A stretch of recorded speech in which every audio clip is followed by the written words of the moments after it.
welcome to the second lecture on Fourier transform. आप में से कौन कौन था पहले में?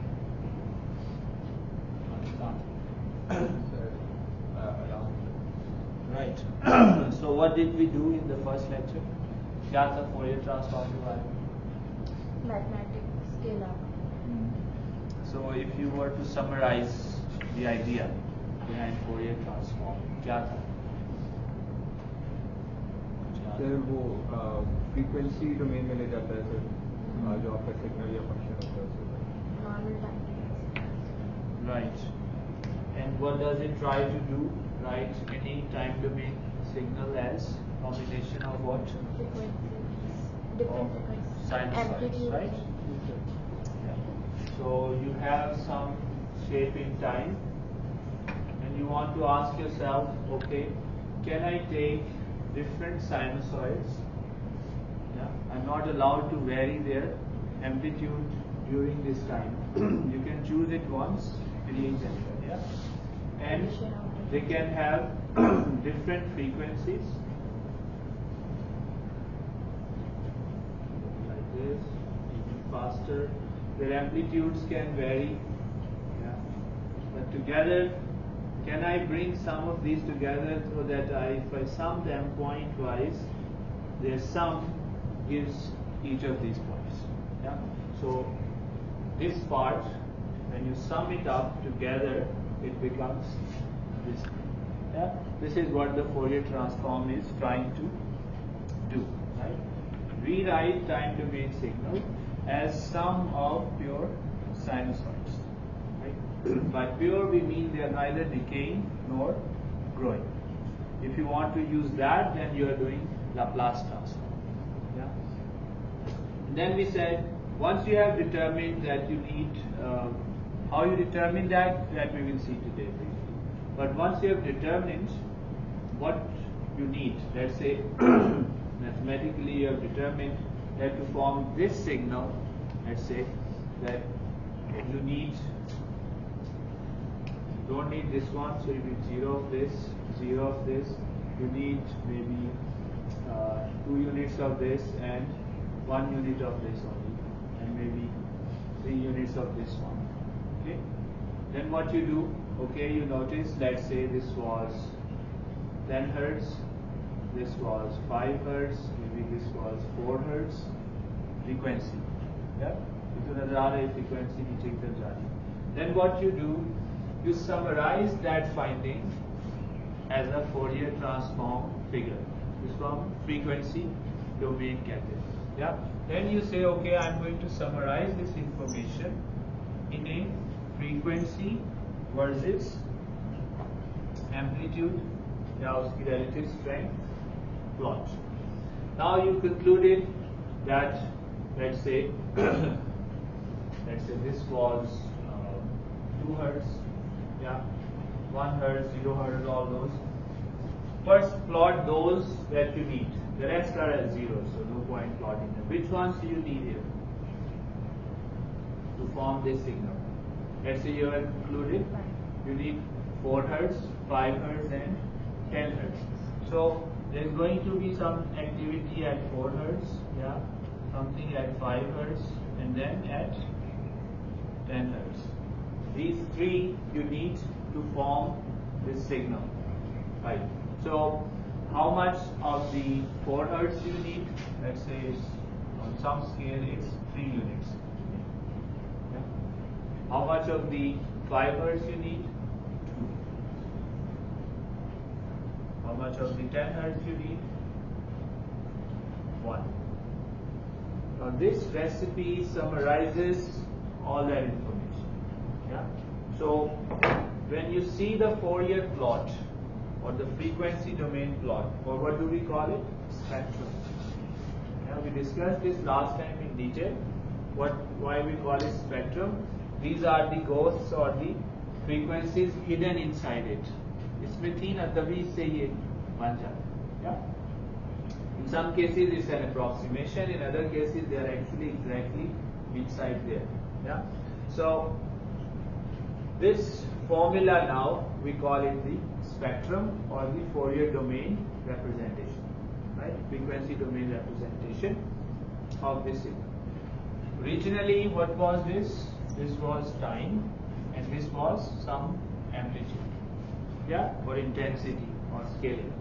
Now you have frequency and amplitude. There is one information that is missing here, which is assumed.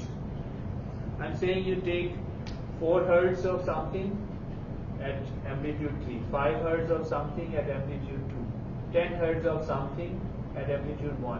What is that something? That something is not a sawtooth, right? That something is not a square wave. What is that something? Sinusoids. That assumption is in here. Now, how do you know which one to take? That answer is in the name. If we are saying this is a Fourier plot, yes, then you are looking at sinusoids. Okay, pure sine. If it's Laplace plot, then you are looking at sinusoid that can grow or decay also. And if it is wavelet, actually there is a wavelet transform that uses some sort of these chirp functions. Okay, heavily used in image processing. It's different from the sinusoid idea, and it's another transform. When you look at a wavelet transform table, from the name wavelet you will know what these are. In Fourier, this is just pure sinusoids. Yeah. So this we have done last time, and when we did it last time, I mentioned that that was a graphical introduction to Fourier transform. Yeah. That was another way of looking at the frequency domain. Previously, when we introduced the frequency domain in terms of Z transform, Laplace, we looked at it in terms of eigenfunctions, right? Basis functions, all that. But last time we came to this one, you should have both of these in mind. Okay, they both come together to really inform you about the underlying ideas of the transform domain. Now today we will formalize the Fourier transform through some mathematics. Now I have been skipping something in last lecture also in the graphical. I say, let's say to form this you need 2 hertz of this, 1 unit of 10 hertz, this much. How do I get that? अंदाजे से तो नहीं करेंगे ना आप बैठ के, right? We gave you a lab where you had to approximate also, अंदाजे से करना था. But that was even for a single wave, it was so hard, right? Imagine making it for this thing. You will go crazy. If you ask the computer to do search, there are so many options.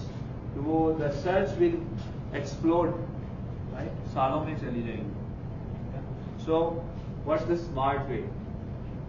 Well, you have already seen the smart way actually when we discussed the transform and the Laplace transform. It was to project the signal onto the eigenfunctions. How did we define the Z transform of Xn? याद है अभी तक क्या? The Z transform of Xn, how was it?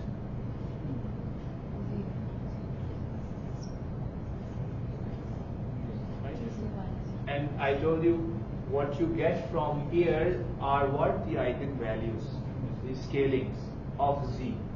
How much of this Z I need? This is going to tell. If I plot this against some Z, let's say, for your convenience, it's actually going to be complex, but let's say look at the real part or the absolute in some cases. So if I don't need a particular Z, the value against it would be zeros. Okay? And if I need that, its value will show up like something. That will be the spectrum. Right? Now, in this case, what you were doing, in a way, projecting your time domain, discrete time signal, onto the complex exponentials in discrete time. How did you do it in Laplace? So if I wanted to take the Laplace transform of a continuous time signal, what was it? Think of the eigenfunctions. What are they? E minus S, T,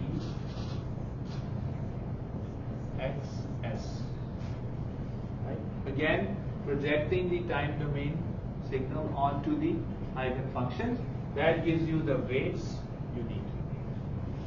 तो जो आप बता रहे हैं कितना चाहिए 3, 2, 1.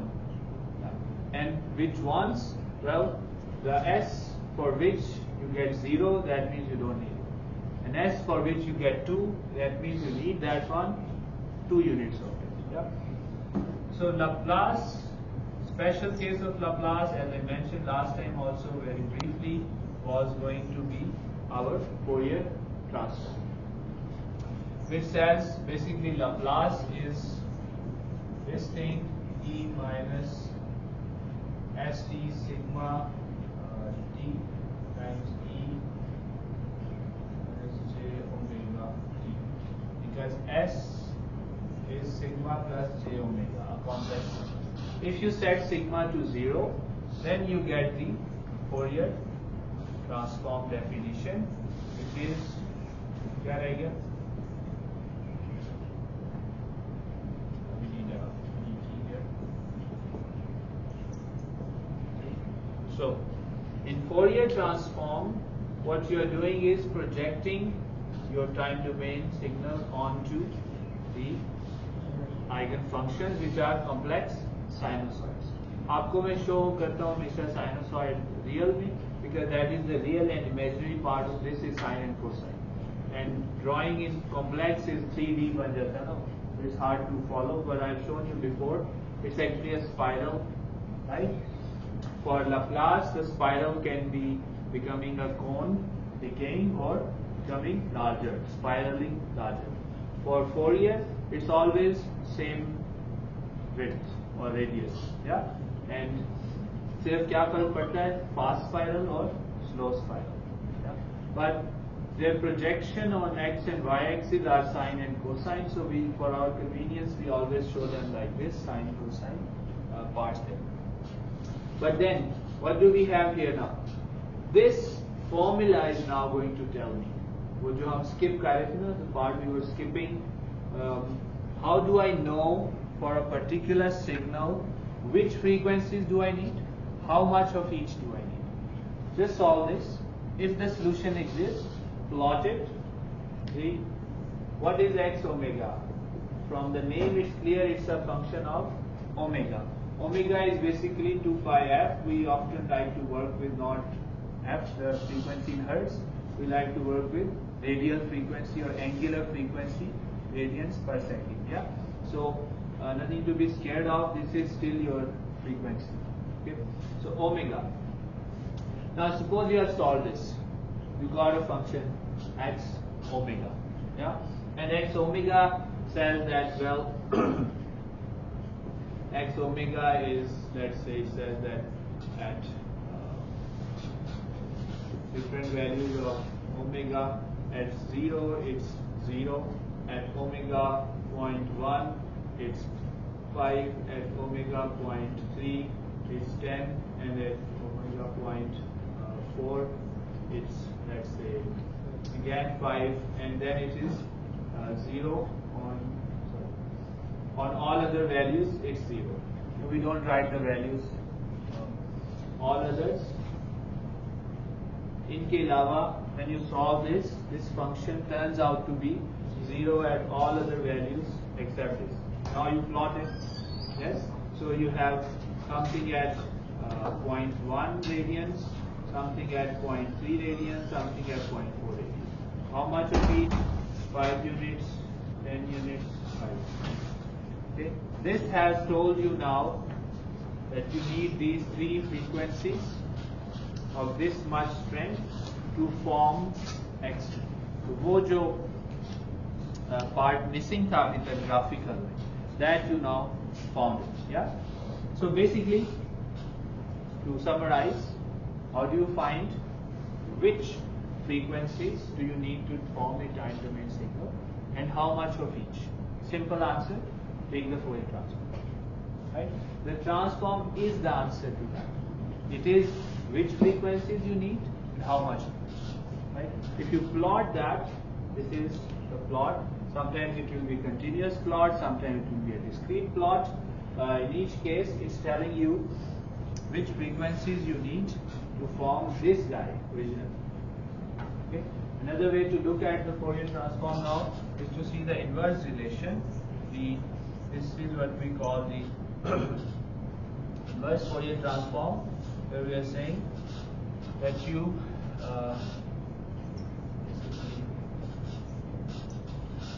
have rewritten your signal as a continuous sum of sinusoids.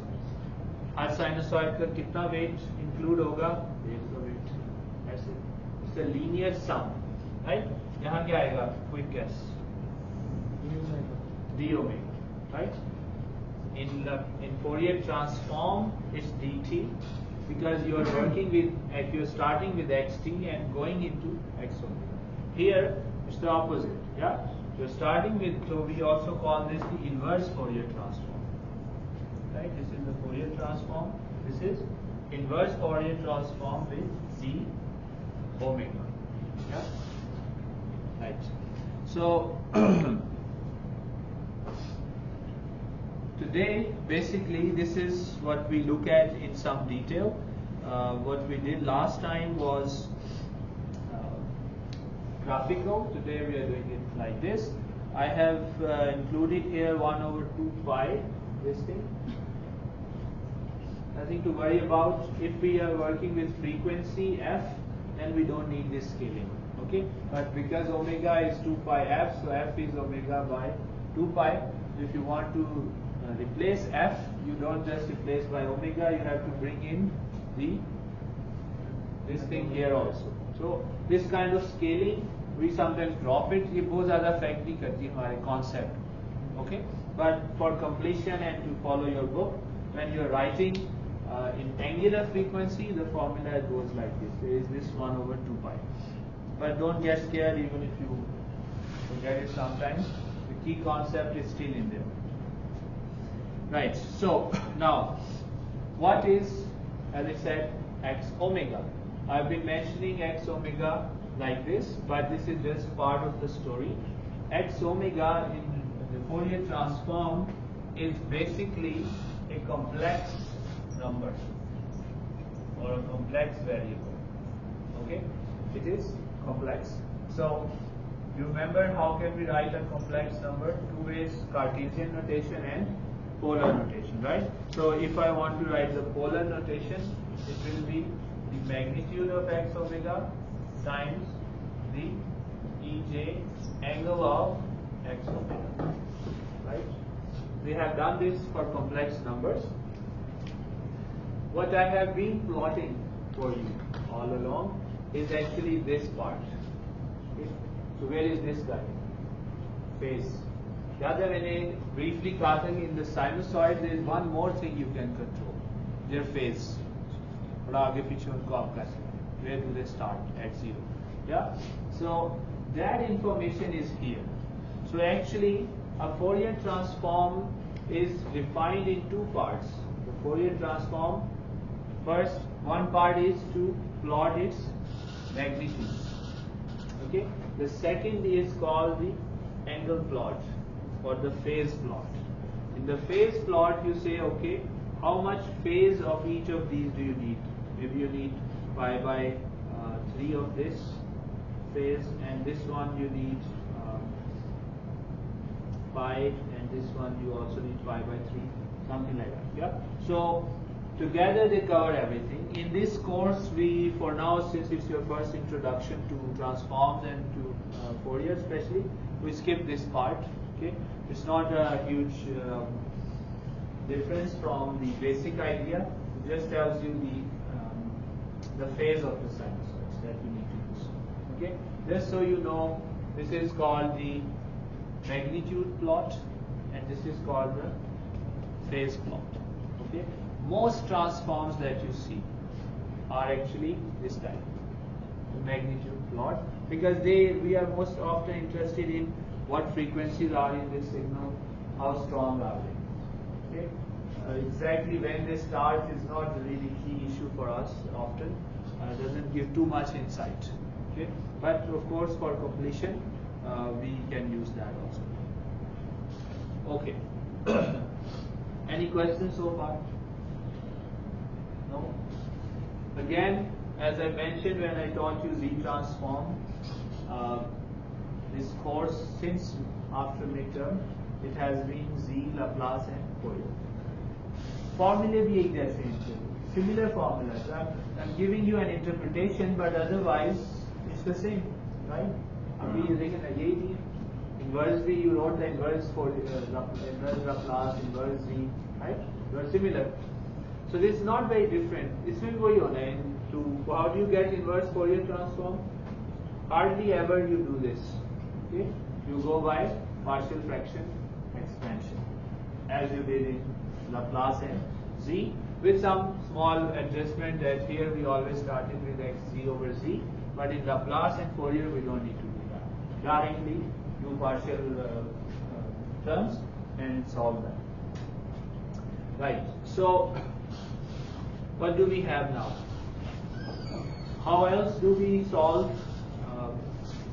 Fourier? How else did we solve the Z transform or the inverse Z transform? There was tables and properties, right? That we call the analytical approach. Yes. First by something by definition, then by tables and properties, and then finally we hand it to the computer, right? In case of inverse Fourier or Laplace, it was tables and properties, definition very rarely, and then it's handed to the computer, okay, to the method. It will do it for. एक command आप देंगे FFT और वो आ जाएगा, but that doesn't really mean कि जो आएगा, if you plot it, maybe it won't make sense to you.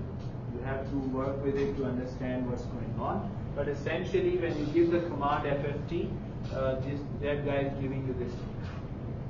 Okay. So now, since this is your first introduction here, we will do by definition some of the important Fourier pairs. याद है जब हमने Z transform when we did that. From the definition of the Z transform, we applied it to what? Delta n, and we found that the answer was 1. Then we applied it to un, the unit step, right? And we found that there was some 1 over something like Z plus. Yeah? So similarly here, we will do just a couple of those. Yeah. Then you can just read up or see the table of pairs, but it's instructive to try out a few, so you at least have gone through this important aspect once.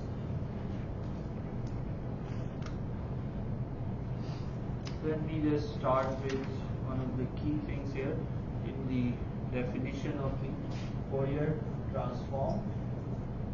क्या है ये? xt e,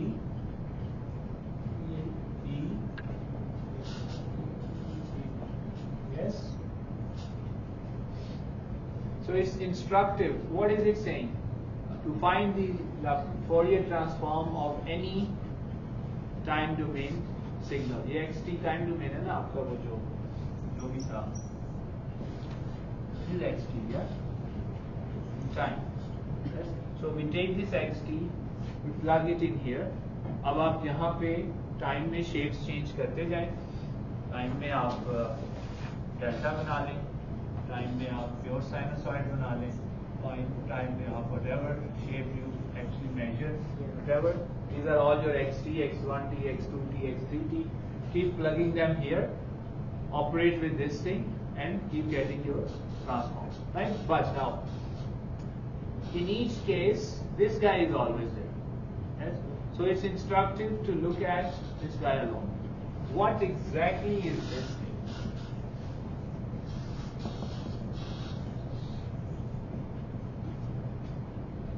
thing?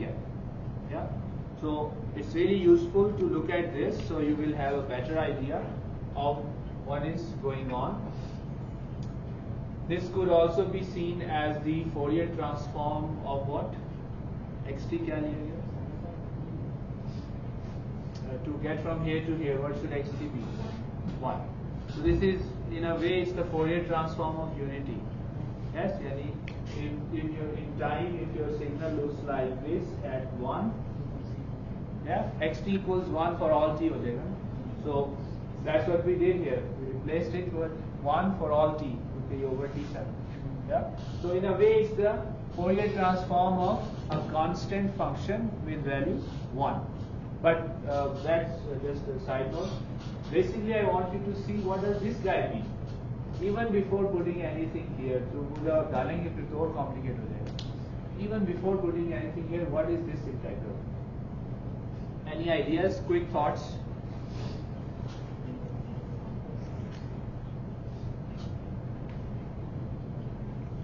कैसे इसको solve करेंगे?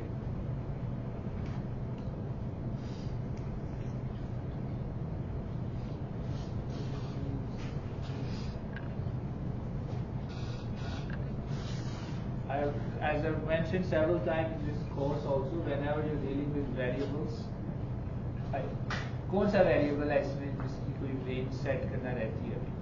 T की तो we have already set, right? T is a constant, J is a constant, imaginary. क्या रहेगा? Omega. Then set a range for omega, because I didn't give you a value. Maybe there is a range thing. One obvious trivial value is 0. If omega is 0, what's this integral?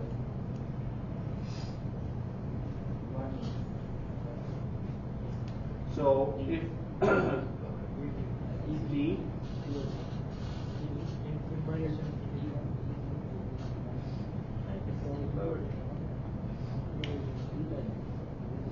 this becomes, if it is 0, this becomes 1. Yeah, and then what do you get? T on the range minus infinity to infinity. If you solve that, what do you get?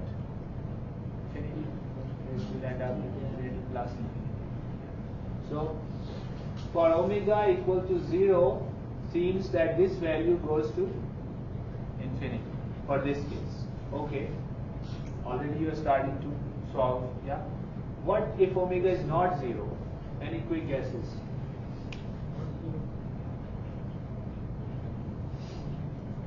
क्या होगा omega? If omega is not 0, now we are working with two cases. Yeah, so what will it be?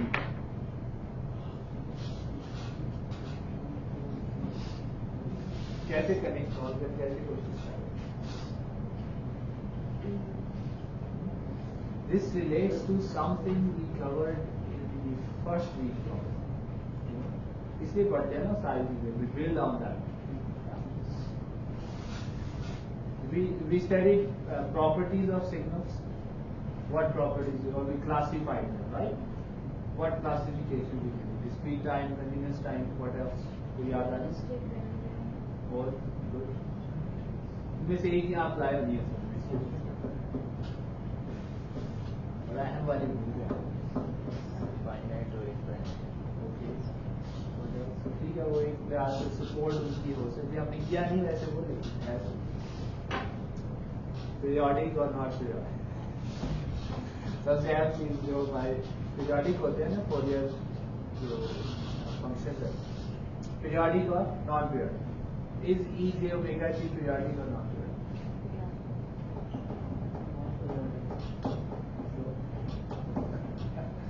Euler identity. What does it say? What's E j omega?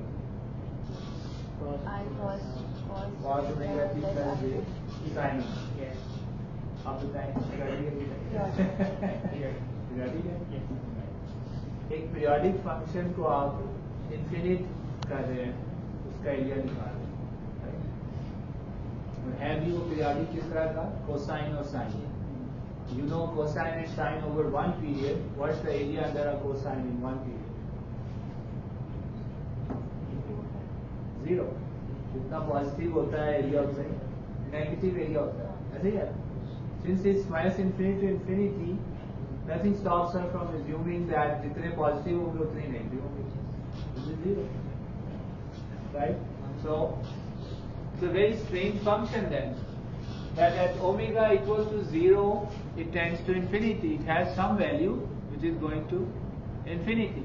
And at omega not equal to 0, this guy is 0. We know someone like that. Okay? एक function है which या इधर है अच्छा थोड़ा सा देखना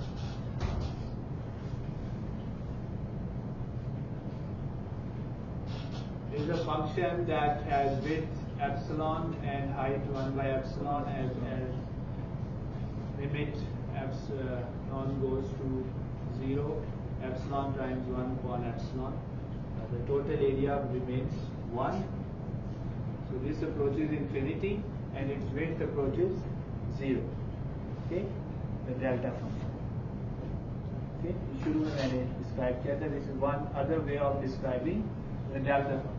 Normally we say delta function is something that satisfies two things. It is 0 for t not equal to 0 and the area under this function is always 1. Right? That was one way.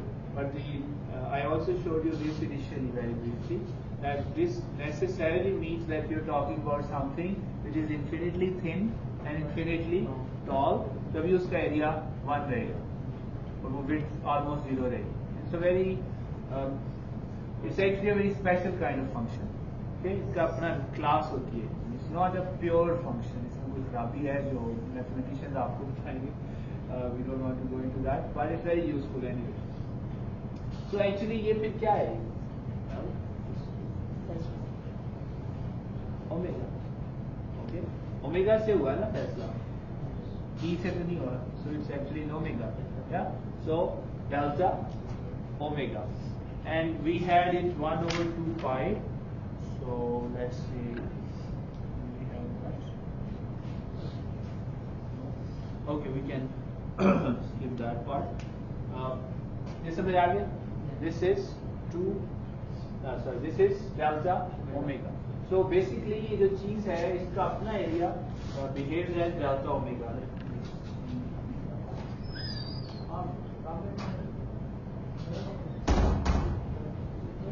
क्या चल रहा है? वो वाले आपका assignment का question कौन सा वाला? किस मेथड से होना था? कौन सा वाला?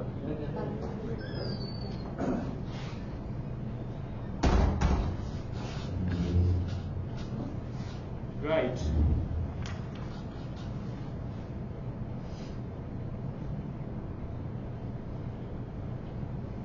so by the way what does this also tell us about the Fourier transform of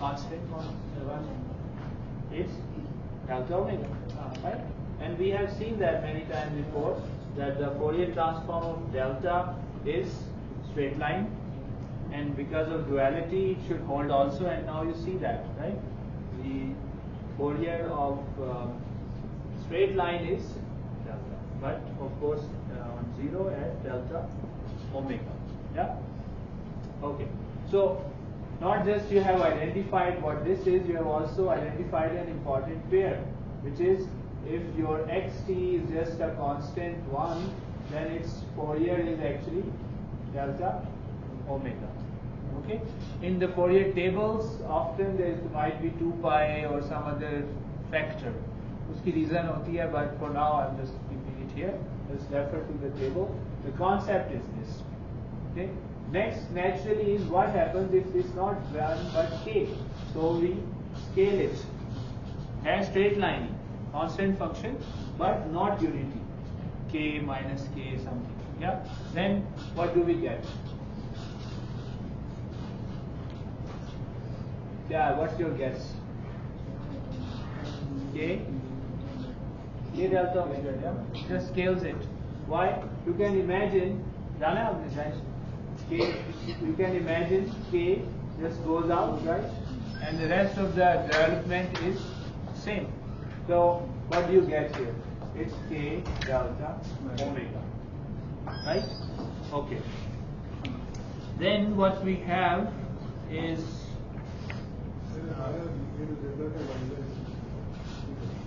हाँ मुझे पता है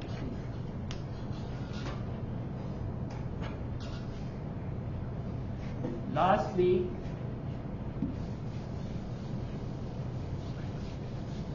now that we have done that part we are ready to try some more interesting XT.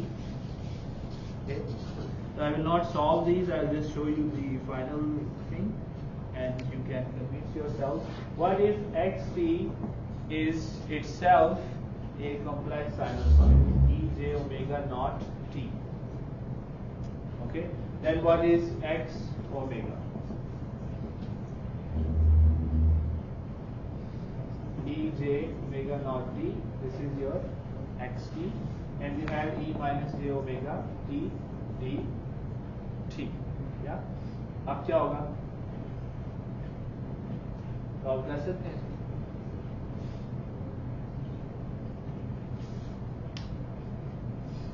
What should be the first thing you should do here? आएगा तो सही. Delta? Yes, perfect. Very good. Okay, the answer is. Why is that? There are two ways to look at it. Firstly, graphically also it's very nice to see. Remember what we are saying about Fourier transform, it tells you which frequency you need to form this signal. Yes? Now you already see which frequency you need. It's omega naught. वही चाहिए ना, है ये. So there should be a line at omega naught. That line could be represented by, यही होता है ना, shifted delta. Yes? So when you multiply by k, you get scaling k, delta omega. When you put a sinusoid in there, a pure complex sinusoid, the delta shifts, a delta function. Mathematically, you can justify it by this. Look at this. Can I write it like this? Omega naught minus omega t. Can I write it like this? Yes. Can I now replace this by some other, let's say omega, and फिर तो वही पुरानी बात आ गई जो delta omega निकला, ऐसे ही था ना. तो इसका आंसर क्या था पूरे का इस फॉर्म का? Delta omega. But isn't omega omega minus omega naught, so no new calculation is formed. Okay. Then we have the last one. आप सामने वाले करिए. आज जो है ना कई कॉम्पिटिटिव एरर्स चल रहे हैं. Right. So what did we do now? We had 1 corresponding to delta omega, we had k corresponding to k delta omega, and now we have e j omega naught t corresponding to delta omega minus omega naught. And from here you can go there, right? कैसे जाएंगे? Omega naught 0, so e0 is 1, 0, back to it, so they are same. Yeah. तो इसमें special नहीं है. Right. Next one that I want to mention is, let's see,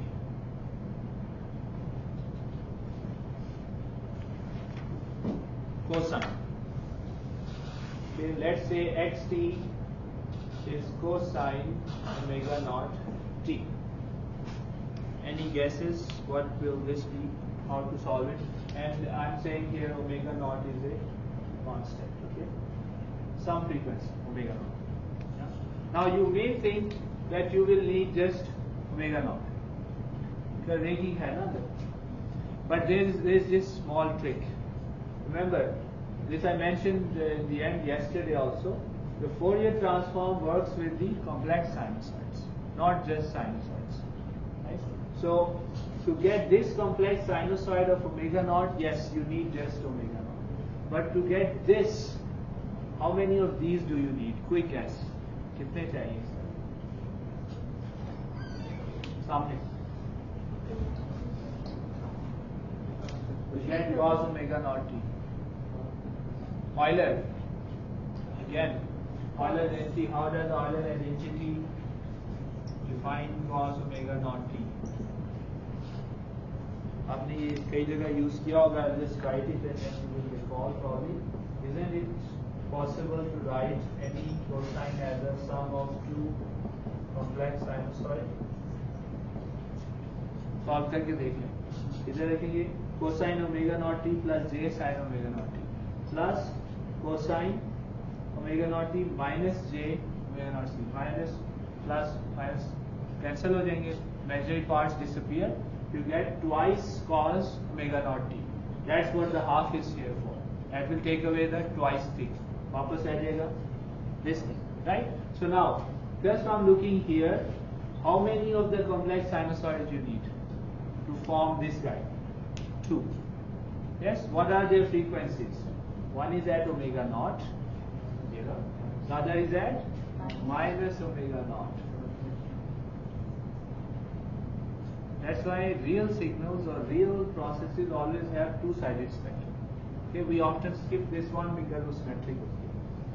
Okay, so you can now try to solve this mathematically also. मैंने भी आपको वो थोड़ा सा कर दिया है. It's not too hard because the integral here, and you first put cos omega naught t, you will quickly put these here. The integral will become 2 terms, right? वो terms exactly यही form की होंगी. So one of them will be delta omega minus omega naught, and the other will be delta omega plus omega naught. 2 terms बनेंगे. Yeah.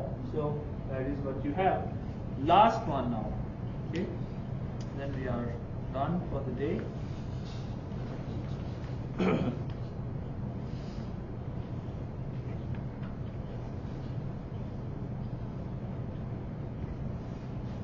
What if xt is a decaying function or is an exponential? Like say xt is e minus at ut, yeah, where a is some real number. How do you plot this? ये कौन सा function है? In time, how does it look? Well, it could look like this, or it could look like this. Right? What are the cases for this? Yes? Agree? If a is greater than 0, this whole thing is time. If a is less than 0, less क्यों है, उल्टा क्यों है ये असल में? इसकी वजह से ये ना होता है ना यहाँ पे, तो वो वही होता है कि a, right? But because of that, so what about this case? If you put this in here and try to solve, you will quickly come to the conclusion this is hopeless, this is becoming infinity, this does not converge. So what do we say? The Fourier transform of e minus at ut does not exist if a is less than 0. Okay, this is one of the questions I answered yesterday in the last slides. Does the Fourier transform always exist? No.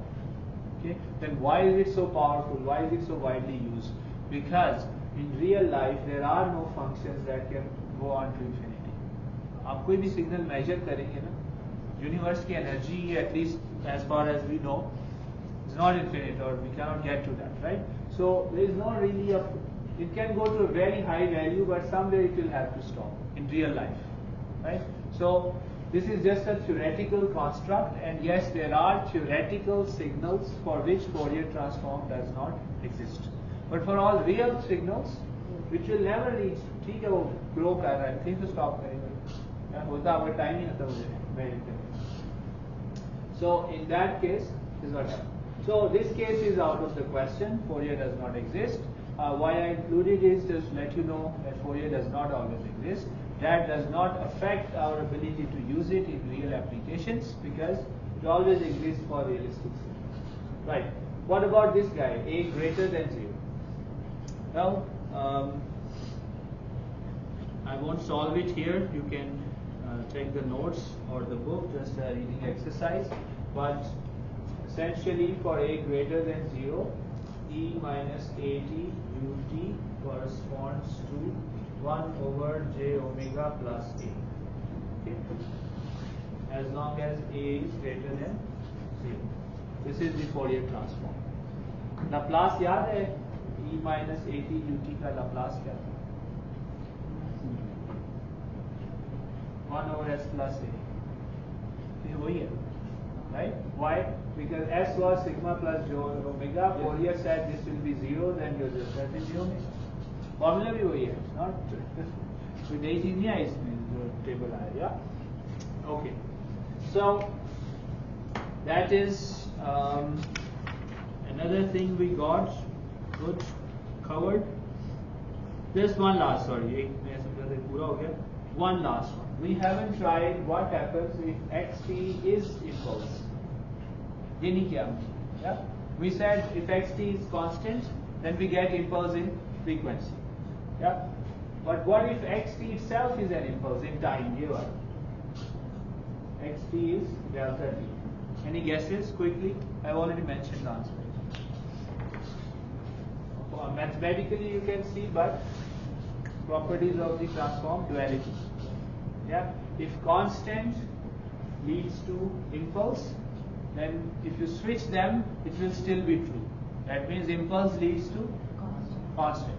Okay, ये बड़ा important. It's not just you read it like this. You can switch them, change their time and frequency axis, and the formula will still hold. That's called duality. और ये आपकी open ended lab थी. अगर आपने अगर viva नहीं दिया तो आप देख सकते हैं. Right? That is what is happening there. It's a very powerful result because it helps us solve a lot. So I will not go into that, but I'll leave it as an exercise. What if delta t is 0? Delta xt is delta t. I've already answered you. If in time it's delta t, in frequency it will be a straight line. आप solve कर सकते हैं इसको फौरन वैसे यहाँ से. You get a straight line constant. क्या होगा? How will you solve this?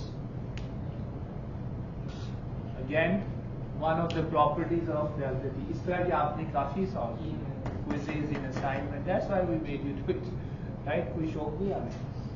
Basically, this function where does it exist? T equal to 0. बाकी जगहों पे it's 0. So does this guy really matter anywhere except at t equal to 0? बाकी जगहों इसकी value doesn't matter. So put that value which matters, which is t equals 0. What does this become? 1. Yes?